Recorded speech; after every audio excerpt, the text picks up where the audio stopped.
अप्रैल के महीने में घर में अलग अलग फूलों को खिलते हुए देखकर सच में मन बहुत खुश हो जाता है। जैसे ही सुबह सुबह ऊपर टेरेस पे जाती हूँ और खूबसूरत फूलों को देखती हूँ तो ऐसा लगता है दिन खूबसूरत हो गया है। हे माय यूट्यूब फैमिली, कैसे हैं आप दोस्तों। अप्रैल के महीने में जैसे फूल हर रोज़ नए नए देखने को मिलते हैं घर में खिले हुए, वैसे ही ये महीना वो टाइम है जब हम नए पौधों को भी तैयार कर सकते हैं। यानी फ़ेब से लेके अप्रैल तक का महीना ऐसा समय है जब आप कोई भी नया पौधा तैयार कर सकते हैं। मैं भी कुछ नए पौधे तैयार कर रही हूँ। जी हाँ, मिट्टी तैयार हो चुकी है। मैंने मिट्टी में डाला है वर्मी कंपोस्ट, थोड़ी सी नीम खली, बोन मील और थोड़ा फंगीसाइड, ये सब चीज़ें डालकर मिट्टी को तैयार कर लिया है। और देखिए, इसके साथ ही मैंने छोटे पोट लिए हैं। जी हाँ, मैंने ये सिर्फ 3 इंची पोट लिए हैं, 3 साढ़े 3 इंची पोट है। ये वाला 4 इंची है और मेरे पास इससे छोटे जो हैं वो हैं 3 इंची पोट, क्योंकि मुझे कटिंग लगानी है पौधों की, ताकि इसमें अच्छे से ग्रो कर जाएं। जितना छोटा पोट हम लेंगे कटिंग उतनी ही आसानी से जल्दी ग्रो करेगी, क्योंकि उसे कम मिट्टी और कम पानी में उतनी ही जगह में उसे ग्रो करने में हेल्प मिलेगी। जितना बड़ा गमला आप लेंगे उतना ही उसमें पानी ज़्यादा जाएगा और उससे जो है कटिंग ख़राब होने का डर रहता है। तो देखिए, सबसे पहले मैं कटिंग लगाने जा रही हूँ। ये है देसी कलेंचो मेरे पास है, जिसमें रेड कलर के खूबसूरत फूल जो हैं अब आ चुके हैं। तो वो पौधा इतना खूबसूरत हो गया है, तो मेरा दिल किया कि मैं कुछ और पौधे भी उससे तैयार कर लूँ। तो मैंने उसी पौधे में से कुछ कटिंग जो है वो ले ली हैं। और देसी कलेंचो जो है उसे उगाना बहुत ही आसान है दोस्तों। उसकी उसकी अगर आप एक लीफ से भी अगर आप पौधा तैयार करना चाहते हैं तो एक लीफ से भी पौधा जो है वो तैयार हो जाता है। तो देखिए, बस इसे मैं इसी तरह से मिट्टी में लगा दूंगी और उससे जो है कुछ दिनों बाद ये नया पौधा जो है बनकर तैयार हो जाएगा। बहुत अच्छे से रूट निकल आएंगी।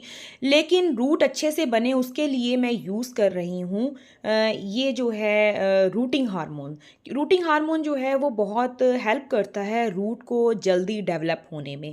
जी हाँ, ये जब भी आप कभी कटिंग लगाएं तो अगर आप रूटिंग हार्मोन चुटकी भर उसमें यूज़ कर लेंगे या कटिंग के ऊपर लगाकर आप मिट्टी में लगाएंगे तो जड़ें जो हैं वो जल्दी मिट्टी को पकड़ेंगी, यानी जल्दी जड़ें निकलेंगी। दूसरा पौधा मैं तैयार करने जा रही हूँ जेड प्लांट। जी हाँ, ये देखिए, जेड प्लांट जो है वो बहुत ही फैल गया है। मैंने इसे बांध कर भी रखा था, लेकिन अब मुझे इसे एक अलग से शेप देनी है। तो मैं सोच रही हूँ, जैसे इसका जो तना है बहुत मजबूत हो गया है। ये 2 हिस्सों में मैंने पहले इसको शेप दी थी, अब मैं इसका एक हिस्सा जो है पूरी तरह काट दिया है और एक तरफ की जो टहनियाँ हैं उसे मैं इस तरह से स्टिक के साथ बांध कर सहारा दे रही हूँ, ताकि मैं इसे एक बोनसाई के रूप में तैयार कर सकूँ। जी हाँ, अभी मैंने इसमें जितनी बड़ी टहनियाँ थी एक तरफ से वो मैंने देखिए काट ली हैं इस तरह से, ताकि मैं इसे एक शेप से अच्छी तरह से खड़ा कर सकूँ और जो कटिंग मेरे पास निकलेगी उससे मैं और पौधे तैयार कर सकती हूँ।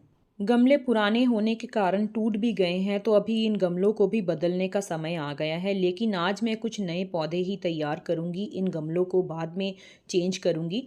तो देखिए, इस स्टिक की मदद से किस तरह से मैं इसे सहारा दे रही हूँ। बड़े ही आराम से ये पौधा जो है इसके सहारे अब ग्रो करेगा। जैसे जैसे इसमें पत्तियाँ और आती जाएंगी, टहनियाँ निकलती जाएंगी, तो मैं उसे कटिंग करती जाऊंगी ताकि ये एक बोनसाई के रूप में बनता चला जाए। तो दोस्तों, अभी मैं इसी कोशिश में हूँ कि अभी मैं जो जेड प्लांट के कुछ पौधे तैयार करूँ तो उसे बोनसाई बनाऊँ, ताकि बोनसाई जो है वो बना हुआ बहुत ही अच्छा लगता है। आप इस पौधे की शेप को देख ही रहे हैं किस तरह से फैला हुआ है। तो इसी तरह से मैं इसे और बढ़ने के लिए अभी समय दूंगी, इसमें खाद डालूंगी, पानी डालूंगी, ताकि इसकी ग्रोथ अब अच्छे से होती रहे, क्योंकि ये अब इसका ग्रोइंग सीजन है। तो इसे गर्मी में बहुत ही ये तेज़ी से बढ़ता है। मैं कुछ दिन बाद का रिजल्ट भी आपको दिखाऊंगी, जहाँ नई पत्तियां जो हैं वो भी निकल आई हैं कटिंग में, जो मैंने अभी जो तैयार कर रही हूँ। तो देखिए, इतनी मोटी टहनियाँ हैं ये जेड प्लांट की।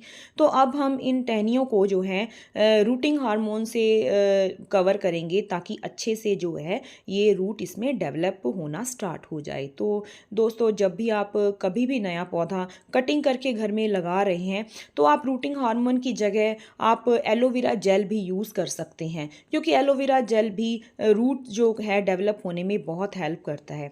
तो देखिए, मैंने इस तरह से जो सेम मिट्टी बाकी पौधों पौधों के लिए बनाई है वही मिट्टी इसमें भर रही हूँ।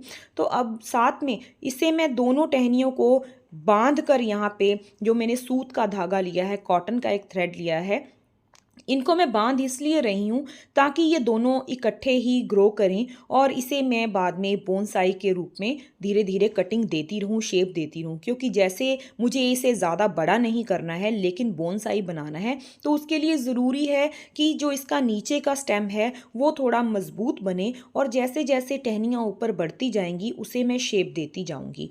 तो इस तरह से दोनों को मैंने अच्छे से बांध कर जो है मिट्टी में लगा दिया है ताकि ये इसी तरह से ग्रो करें। जब ये जड़ें पकड़ें तो एक दूसरे के साथ इकट्ठी होकर जड़ें पकड़ें और एक ही प्लांट बन जाए। तो अब देखिए एक्स्ट्रा जो टहनियाँ हैं मैं उन्हें काट रही हूँ ताकि ये एक ही शेप में रहें। जेड प्लांट को जैसे हम टाइम टाइम पे काटते रहेंगे तो बहुत ही बढ़िया जो है बोनसाई बनकर तैयार हो जाता है। तो अभी ये जो प्लांट है मेरे घर में 2 साल से है और ये 2 साल से बहुत ही अच्छे से ग्रो कर रहा है। हर बार मैं इसमें से कुछ टहनियाँ काट कर नए पौधे बना लेती हूँ और गिफ्ट भी कर देती हूँ। लेकिन अब मैं इस बार इन्हें बोनसाई बनाने की कोशिश कर रही हूँ। जैसे ही रिज़ल्ट बने आएगा, जैसे ही ये पौधे बोनसाई बनते जाएंगे तो मैं वीडियोस आपके साथ शेयर करती जाऊँगी। तो देखिए एक प्लांट तो ऑलरेडी मैंने तैयार कर लिया है। अभी दूसरी टहनियाँ जो हैं उन्हें भी मैं इक्वल ही ले रही हूँ। ज़्यादा मोटी नहीं है लेकिन एक बराबर करके टहनियों को मैं इन्हें भी आपस में बांधूंगी ताकि ये भी इकट्ठे ही जड़ पकड़े। जब भी यह बांध कर जब हम पौधे की जड़ों को टहनियों को लगाते हैं तो उनमें जड़ जो है वो बड़े आसानी से डेवलप होनी स्टार्ट हो जाती है और इसमें पौधे के मरने के जो चांस है वो बहुत कम हो जाते हैं। जब कई बार आप एक कटिंग लगाते हैं तो उसमें ये डर बना रहता है कि पता नहीं कटिंग चलेगी या नहीं चलेगी, लेकिन जब आप काफ़ी सारी टहनियाँ कटिंग की एक साथ लगा लेते हैं तो उसमें ये टेंशन ख़त्म हो जाता है कि पौधा जो है वो ग्रो करेगा या नहीं करेगा। क्योंकि अगर एक टहनी रूट जो है वो नहीं भी पकड़ेगी तो बाकी टहनियाँ तो हैं उनमें से कोई ना कोई तो रूट पकड़ ही लेगी। तो अभी इसमें से भी मैं जो एक्स्ट्रा कटिंग है वो कर रही हूँ। तो देखिए इस तरह से मैंने आज 3 पौधे तैयार कर लिए हैं।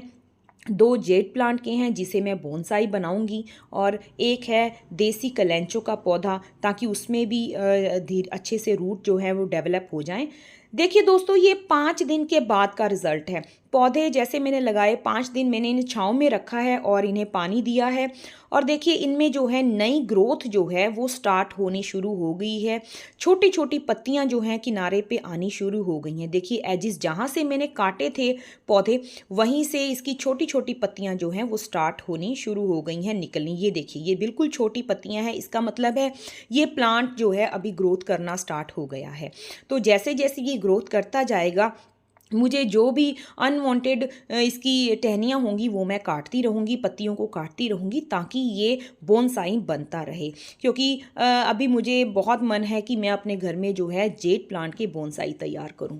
तो ये देखिए ये है कलेंचो का मेन प्लांट जिसमें से मैंने कटिंग लगाई थी और आप देख रहे हैं कितना खूबसूरत प्लांट है। इसमें इतनी शाइन है, ये बहुत ही प्यारा लगता है। ये कुछ टहनियाँ मैंने इसमें भी कटिंग लगा दी थी और इसमें भी देखिए ये ग्रो करना स्टार्ट हो गया है और ये है इसके खूबसूरत फूल। तो ये देखिए जिसमें से मैंने टहनियाँ काटी थी जेड प्लांट मेन प्लांट जो मदर प्लांट है वो भी इसमें भी नई ग्रोथ स्टार्ट हो गई है। तो दोस्तों देखा आपने हमने घर में ही कितने सारे पौधे कटिंग से तैयार कर लिए हैं। तो आप भी अपने घर में इसी तरह से कटिंग से बहुत सारे पौधे आसानी से तैयार कर सकते हैं। देर ना करें, नर्सरी के लिए मत भागें कि नर्सरी से नए पौधे खरीदने हैं। अगर आप भी हैं पौधे लगाने के शौकीन तो अपने घर में इसी तरह से कटिंग से बड़े आसान तरीके से नए पौधों को तैयार कीजिए। दोस्तों उम्मीद करती हूँ आज का वीडियो अच्छा लगा होगा। अच्छा लगा हो तो लाइक और शेयर ज़रूर करें। बाय।